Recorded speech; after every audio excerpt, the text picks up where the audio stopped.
Vamos a seguir hablando de deporte porque tenemos un amigo, él hace pesca deportiva, pero Toma. mezcla de manera extraordinaria su pasión, que es la pesca deportiva, su otra pasión, que es el periodismo, y sus otras pasiones, que son la creación, la cultura y la escritura. Es escritor también. Hablamos de Wilmar Merino, este periodista, este escritor, este pescador. Buen día, Wilmar. Acá Diego y Chelo te saludamos. ¿Cómo estás? Hola Diego, Chelo, bueno, gracias por convocarme. Es así como estás diciendo, la pesca es territorio de pasiones, al igual que el periodismo, que sabés que sin vocación y sin pasión detrás y sin curiosidad no se puede hacer, al igual que tantas otras pasiones que nos atraviesan. Sí. River, Ah, es verdad, es común verdad. esa. Acá tenemos un hincha de Huracán Y invitado. Dieguito es de Huracán. bueno, lamento. No, bien, bien. No Han sos el jugado único. bien, sí, han hecho buena campaña. A ver, River con lo que tiene y con la billetera y con lo que ha gastado y mirás el palmarés de logros recientes y la verdad que da pena. Así que admiración por equipos como Platense y Huracán que han hecho un montón. Bueno, ahí, Wilmar, estábamos hablando del Mundial de Clubes, pero te convocamos porque vos sos Sí, escritor y has combinado lo que es tu pasión, la pesca, con la escritura, has publicado y estás trabajando y en familia en en una nueva obra, una nueva creación. ¿De qué se trata? Porque la estás por publicar dentro de poquito o ya la publicaste. ya está a la venta. Ah, Se llama Líneas al Agua, es un nuevo libro de cuentos de pesca y efectivamente sentía que esto empezó en pandemia con un libro predecesor a este que se llamó La pesca es puro cuento. sí. Y gustó muchísimo a los pescadores y se vendieron 4 ediciones de aquel libro y ahora sentía como la necesidad y además me lo pedían los lectores del anterior que bueno, hay que un poquito más, ¿qué hacemos ahora? Y fuimos por este lado, el de Líneas al Agua, testeando lo que habían dado bien en aquel libro. En aquel libro primero, La pesca es puro cuento, hicimos una mezcla del lado B de mis salidas con famosos y con artistas, cerrando con toda una semblanza de Diego Maradona y los guías que los sacaron a pescar y qué pasaba en esos campamentos. Y en bueno, vi que la gente se enganchaba muchísimo con mis cuentos. Así que fui por el lado, nada, emotivo de las reflexiones, de lo que nos despierta a nosotros el contacto con la naturaleza, la pesca, el salir. Muchas veces la mejor pesca que traes son buenas anécdotas, Claro. no tanto peces capturados. Y las cosas que te pasan o lo que aprendiste ese día. Muchas veces el éxito de algunas pescas está construido en algunas situaciones previas que no fueron tan exitosas en pesca, pero te enseñaron mucho. Así que frente a esa misma situación en otra oportunidad actúas distinto y pescas bien. Así que naturaleza, se encuentro con animales, bueno, mucho mundo interior reflejado en estas líneas, Claro. que no las vendo, no los trato con los libros como un producto, sino, qué sé yo, quiero que vayan a los destinatarios correctos. Así que lo vendo por... me lo piden por mail, a un mail que es lapescaespurocuento@gmail.com. La pesca es puro cuento gmail.com. @gmail.com. Sí. Me los piden allí y van dedicados para la persona adecuada, con que me cuenten, sobre todo los que lo quieran regalar o para el Día del Padre, lo que sea, esos eventos especiales, que me cuenten cómo es su papá. O sea, es una cosa personalizada lo que hago con Muy este bueno. libro y con el destinatario. Entonces, ya te digo, no voy a Mercado Libre, no voy a nada de esos lugares comunes. Sí, si doy alguna charla, alguna conferencia, alguna clínica de pesca, bueno, obviamente va a haber un estancito ahí como para que se lleven el ejemplar, pero Bien ahí. en general es gente que desea tenerlo. Wilmar, ¿cómo te va, Diego? Soy. Diego querido, Primero te quiero preguntar por qué te llamás Wilmar. Porque Jugador uruguayo no sos. uruguayo. ¿Perdón? Jugador uruguayo. Mi vieja era santafesina, agarraban radios de Uruguay. No sé por qué esas cuestiones de la M de entonces, estamos hablando allá del año 40, y le quedó, cuenta la leyenda, en la cabeza a mi mamá los nombres de jugadores uruguayos, Claro. uno Wilmar y el otro Walter. Walter es mi hermano y yo soy Wilmar. Espectacular. Le gustaba la W, evidentemente. Así que, pero nacido en Caballito, ¿viste? Toma, lindo barrio.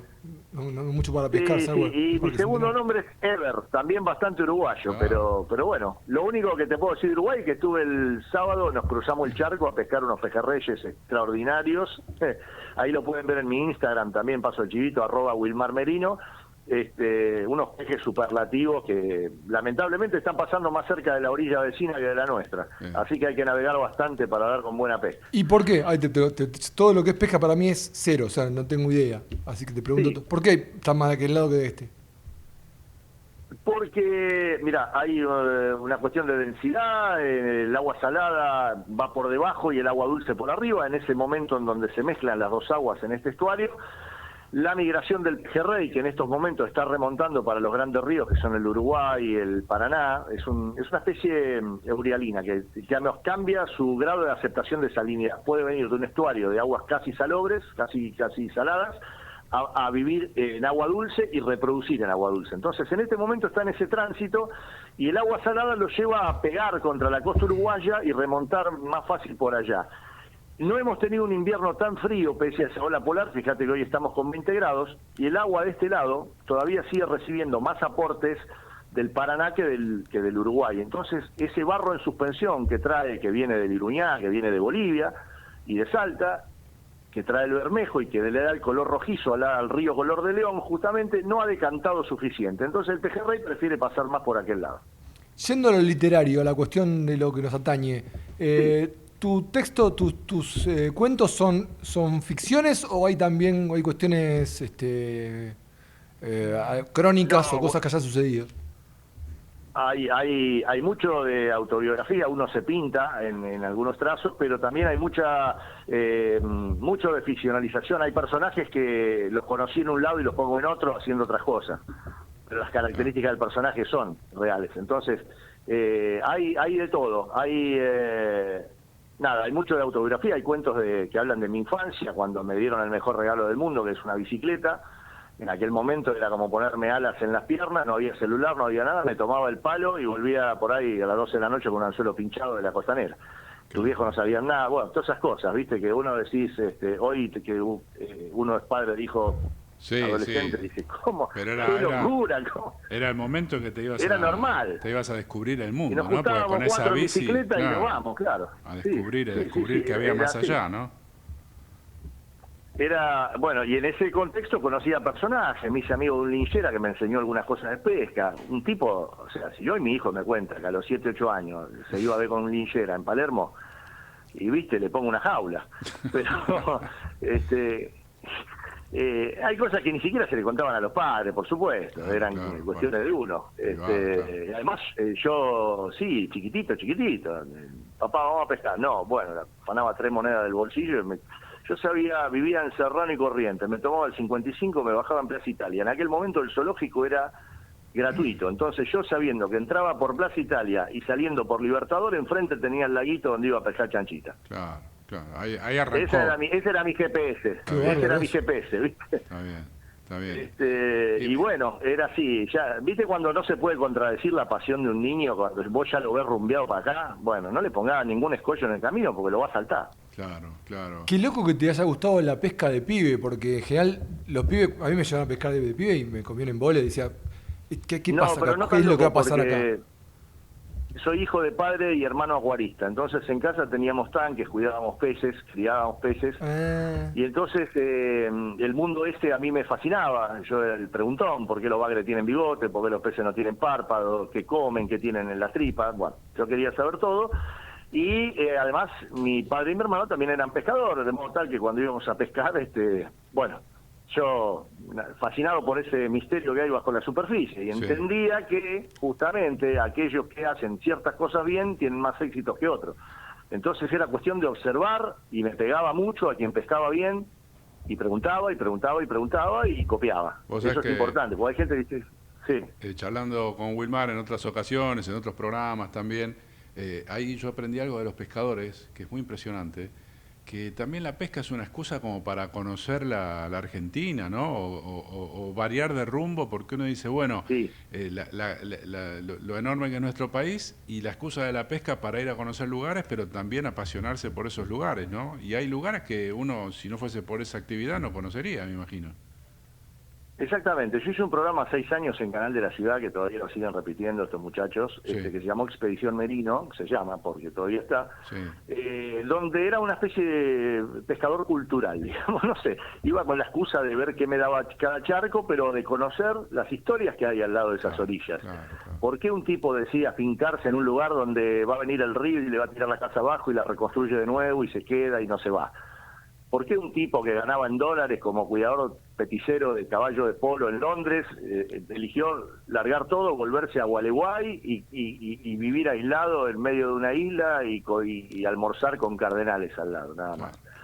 ¿Por qué la música que se genera alrededor de un entorno? Esto lo hablé bastante con Van der Mole.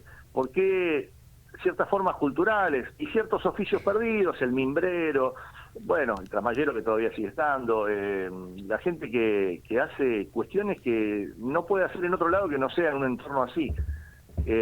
¿Y por qué genera tanto amor y tanto arraigo? Y todo eso te hace pensar en cuáles son las verdaderas cosas valiosas de este mundo.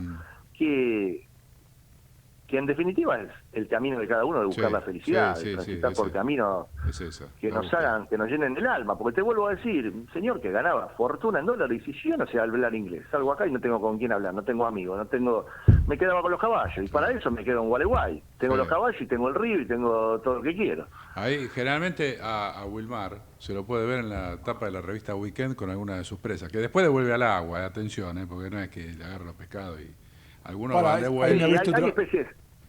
Hay especies que se pueden devolver tranquilamente, que se pueden consumir porque no tienen problemas poblacionales y porque no estamos en contra de consumir un pescado que te vayas a pescar.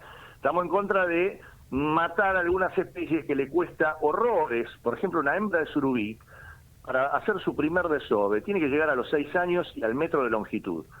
Y en la última fiesta, por ejemplo, del surubí en Reconquista, en Santa Fe, se capturaron 1.300 ejemplares y solamente 4 tenían la talla reproductiva. Claro. Entonces, cuidemos ese pescado, que es predador tope cadena, reproduce poco y solamente cuando hay condiciones muy especiales del río que llenan los valles de inundación y demás, cosa que cuando venga la hidrovía no sabemos de qué nos vamos a disfrazar, porque esa cuestión no va a estar más. Así que después, bueno, tenemos la boga, tenemos el pejerrey, que incluso tiene estaciones hidrobiológicas para poder criarlo. Entonces, ahí hay menos pecado o menos problema en consumir tu pescadito, porque son especies abundantes que están destinadas también incluso a ser alimento de otras. Pero cuando hablamos de especies que le cuesta muchísimo, bueno, el pescador tiene que ser un poco socio. El pescador del siglo XXI no puede repetir fórmulas del pescador del pasado. Yo tengo 54 años, nací en el 71. La población de la Argentina era la mitad. Hoy es el doble. Y los charcos son los mismos. Y si yo me sigo comportando como mi viejo, trayéndome todo va a la olla, y bueno, vamos a colapsar tarde o temprano. Sumale a eso la cantidad de problemas enormes que tienen todos los ecosistemas. Contaminación, drenajes, el delta está siendo drenado asquerosamente para hacer producciones agropecuarias donde tiene que haber humedales. No por nada esas leyes nunca salen, la de humedales, la de protección de ciertos ambientes. Seguimos exportando pescado de río. Argentina comete atrocidades en materia ecológica. Pero bueno, cerraron a Tanor hace poco, por la cantidad de astracina que tiraba al agua por un caño de desagüe cloacal. O sea que fíjate. Tiraba el veneno directamente al agua. Bueno, otra de las inquietudes de Wilmar, que lo pintan como persona, es esta faceta, ¿no?, de las inquietudes ambientales. Así que, Wilmar, nosotros queremos de verdad agradecerte que hayas estado con nosotros. Vamos a repetir el mail o el lugar para poder pedir el libro. Encargarte el libro, sí. Ahí está, lapescaespurocuento@gmail.com, o se suscriben a mi Instagram @WilmarMerino y me preguntan por ahí. Hay un par de puntos de venta, los que están en Cava y GBA tienen algunas casas de pesca amigas que lo tienen, así que ahí se los paso todo. Te mandamos un fuerte abrazo, Wilmar, y muchas gracias. Enorme gracias, chicos, gracias por abrir una ventanita a la naturaleza en el programa. Ahí estamos, abrazo grande. Wilmar Merino, periodista, escritor, pescador y ambientalista, vamos a decirle, porque es muy atento y tiene esa sensibilidad.